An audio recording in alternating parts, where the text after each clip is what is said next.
வணக்கம். இன்றைக்கி நம்ம விருந்தோம்பலில் கேஸ்ட் அயர்ன் செய்கிறதுல சேப்பங்கிழங்கு வறுவல் எப்படி சூப்பராக செய்யலான்னு பார்க்கலாம். நான் இன்றைக்கி 300 கிராம் அளவுக்கு சேப்பங்கிழங்குல செஞ்சுருக்கேன். சேப்பங்கிழங்கை நல்லா 2-3 தடவை நல்லா கழுவிக்கோங்க. கழுவிட்டு ஒரு ப்ரெஷர் குக்கரில் சேப்பங்கிழங்கெல்லாம் சேர்த்துட்டு அது தண்ணி பார்த்திங்கன்னா அது சேப்பங்கிழங்கு எல்லாம் சேர்த்த பிறகு எந்த அளவுக்கு மூழ்குதோ அந்த அளவுக்கு தண்ணி சேர்த்தா போதும். நிறைய தண்ணி வைக்கணும்னு அவசியம் இல்லை. சேர்த்துட்டு ஒரு விசில் வச்சா போதும். ஒரு விசில் வச்சு செக் பண்ணிக்கோங்க. அப்படி வேகலைன்னா திரும்ப ஒரு விசில் வச்சுக்கோங்க. முதலையே 2-3 விசில் வைக்க வேண்டாம். எனக்கு பார்த்திங்கன்னா ஒரு விசில்லே கரெக்டாக வெந்திருக்குது. கத்தி வச்சு குத்தி பார்த்திங்கன்னா சாஃப்டாக இருக்கும், ரொம்ப குலைவாக இருக்கக்கூடாது. இப்போ தண்ணியை ஃபுல்லாக வடிகட்டிட்டு ஒரு பவுலில் மாற்றி நல்லா ஆற வச்சுக்கோங்க. ஆற வச்ச பிறகு இந்த தோலெல்லாம் நல்லா மெல்ல உரிச்சிடலாம். நீங்கள் ப்ரெஷர் குக்கரில் வேக வைக்காமல் நேரடியாக பாத்திரத்தில் போட்டு வேக வைக்கலாம். அது பார்த்திங்கன்னா ஒரு 10லேருந்து 12 நிமிஷம் அளவுக்கு டைம் எடுக்கும். அதை விட இந்த ப்ரெஷர் குக்கர் மெத்தட் வந்து ஈஸி தான். ஒரு விசில் வச்சா சரியாக வருது. நீங்கள் கிழங்கு அளவு கொஞ்சம் பெருசாக இருந்ததுன்னா நீங்கள் மேக்ஸிமம் 2 விசில், அதுக்கு மேலே வைக்க வேண்டாம். அதே மாதிரி நீங்கள் தண்ணியும் பார்த்திங்கன்னா ரொம்ப தண்ணி சேர்க்க வேண்டாம். இப்போ எல்லா கிழங்கையும் நல்லா உரிச்சாச்சு. இப்போ இது எல்லாத்தையும் நீங்கள் ஒரே மாதிரி அளவுகளோட வட்டமாக நறுக்கி ஒரு பவுலில் மாற்றி வச்சுக்கோங்க. இப்போ இதுக்கு ஒரு மசாலா மாவு நம்ம ரெடி பண்ணிடலாம். 2 டேபிள் ஸ்பூன் அளவுக்கு உடச்ச கடலை எடுத்திருக்கேன். இது கூட 2 டீஸ்பூன் அளவுக்கு காஷ்மீரி மிளகாய் தூள்,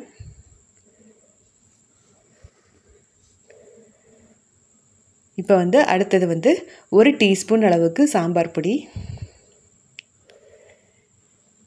உடச்சக்கடலை 2 டேபிள் ஸ்பூன் எடுத்திங்கன்னா 1/4 டீஸ்பூன் அளவுக்கு மஞ்சள் தூள், உடச்சக்கடலை 2 டேபிள் ஸ்பூன் எடுத்திங்கன்னா அரிசி மாவு 1 டேபிள் ஸ்பூன் எடுத்தால் போதும். இதெல்லாத்தையும் சேர்த்துட்டு இப்போ நான் கிழங்குக்கும் தேவையான உப்பு சேர்த்து இந்த மாவுலேயே ரெடி பண்ணிடுறேன். இதெல்லாத்தையும் நைஸாக பவுட்ரு பண்ணி எடுத்துக்கோங்க.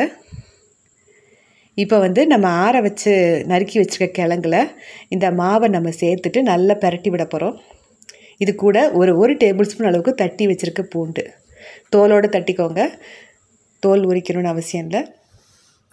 அதையும் சேர்த்துட்டு நம்ம கலந்து வச்சுருக்க மாவையும் சேர்த்து நல்லா மிக்ஸ் பண்ண போகிறோம்.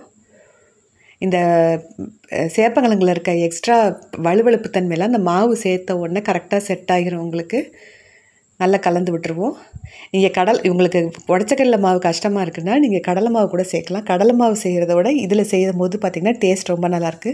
கடலை மாவு வச்சு செய்யும் போது என்னென்னா சீக்கிரம் கருகி உங்களுக்கு கசப்பு டேஸ்ட் வந்துடுது. இப்போ நல்லா ஒன்று போல் எல்லா பக்கமும் நல்லா கோட் ஆயிடுச்சு. இப்போ நம்ம ஒரு 10 நிமிஷம் அப்படியே வச்சுருங்க. இப்போது நம்ம இரும்பு கேஸ்ட் அயர்ன் கடாயை நல்லா சூடு பண்ணிவிட்டு அதுக்கப்புறம் 2 டேபிள் ஸ்பூன் எண்ணெய் ஊற்றிக்கோங்க. சூடு ஆன பிறகு தான் எண்ணெய் ஊற்றணும். முதல்ல சூடு பண்ணாமல் எண்ணெய் ஊற்றக்கூடாது.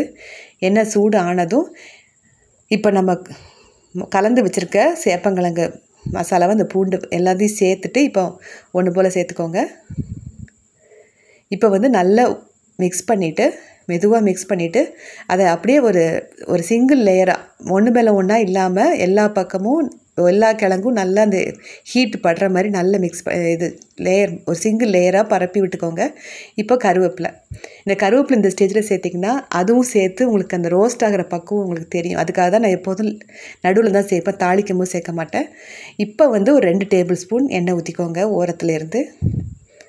இப்போ கேஸை நல்லா ரெடியூஸ் பண்ணிவிட்டு லோ ஹீட்லேயே வச்சு நல்லா மெதுவாக திருப்பி விட்டுக்கிட்டே இருக்கணும். நல்லா ரோஸ்ட் ஆகும், எல்லா பக்கமும் நல்லா ரோஸ்ட் ஆகிற வரைக்கும். எவ்வளோ நம்ம நல்ல ஹீட்டு பார்த்திங்கன்னா ரொம்ப கம்மியாக வச்சுக்கோங்க. ஏன்னா இது சூடு வந்த பிறகு நல்ல ஹீட் நிற்கும். இந்த கேஸ்ட் அயர்ன் கடாயில் திருப்பி விட்டுக்கிட்டே இருக்கணும். அது ஒன்று தான் இல்லை, கொஞ்சம் நீங்கள் கவனிச்சுக்கிட்டே இருக்க வேண்டியது. இப்போ எனக்கு எல்லா பக்கமும் நல்ல முருகலாக ஆரம்பிக்குது. எல்லாம் அந்த பச்சை வாசனையெல்லாம் போகிற வரைக்கும் நல்லா முருகணும். பாருங்கள், எண்ணெய் பார்த்திங்கன்னா நான் எக்ஸ்ட்ரா எண்ணெய் எதுவுமே ஊற்றலை. முதல்ல ஊற்றின 2 டேபிள் ஸ்பூன், அதுக்கப்புறம் ஒரு 2 டேபிள் ஸ்பூன் சுற்றி ஊற்றுறேன். நான் உங்களுக்கு க்ளோஸ்அப்பாக ஒரு ஷார்ட் காட்டுறேன். நல்ல லோ ஹீட்லேயே வச்சு இந்த மாதிரி முருகலாகட்டும் வச்சுக்கிட்டே இருங்க. இப்போ எனக்கு எல்லா பக்கமும் நல்லா முருகி வந்துருச்சு. இந்த ஸ்டேஜில் கேஸ் ஆஃப் பண்ணிவிட்டு திரும்ப அதே ஹீட்லேயே ஒரு 20 நிமிஷம் இருக்கட்டும். ரொம்ப நல்லாயிருக்கும் இந்த சேப்பங்கிழங்கு வறுவல்.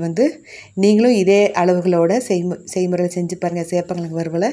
நன்றி, வணக்கம்.